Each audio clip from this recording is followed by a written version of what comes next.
Manalangin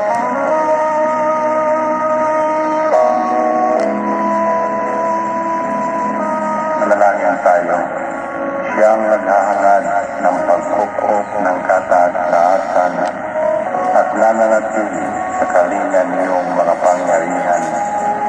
Kapagkasabi sa kanyang Panginoon, moog katahanan, ikaw ang aking Diyos, ang Diyos na tanging kong pinagkatiwalaan. Ika'y liligtas niya sa panganib sa umang nagitag, at kahit anumang mabigat na salot, hindi ka magdaranas. Lulukuban niya sa lilim ng kanyang malabay na pakpak. Sa kalingan niya ay nasitiyak mo na ikaw ay ligtas. Iingatan niya at ipagtatanggalan pagkat siya'y tapat. Pagkapit ng gabi, di ka matatakot sa anumang bagay. Maging sa gagawing biglaang paglusog, pagkapit ng araw. Ni sa ano pa mang darating na salot, pagkagat ng dilim, di ka matatakot sa tamaan mang araw kung dumating. Kahit na mabuwan sa iyong harapan ang 1,000 tao, sa iyong paligid ang bilang ng patay maging 10,000, di ka matatakot at natitiyak mo di ka maalis.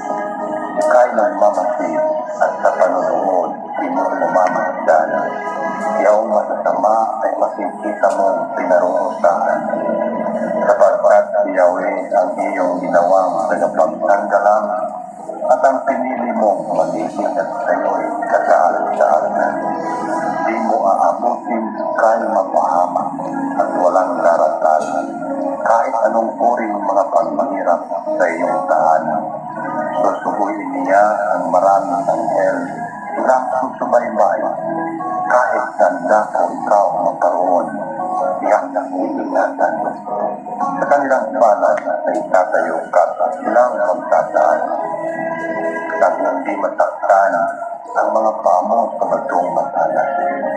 Kahit ang tapakan mo ay mga leon at ang mamangkin, di ka maano sa mga serpientes leyong mamabangon.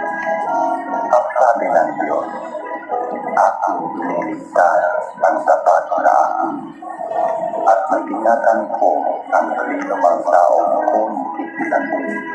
Pag sila'y tumawag, naghanda ko na sila'y pakinggan, aking kasamahan, at kung may malayo ay sasatulungan. Aking iniligtas at ang bawat isa ay pararangalan.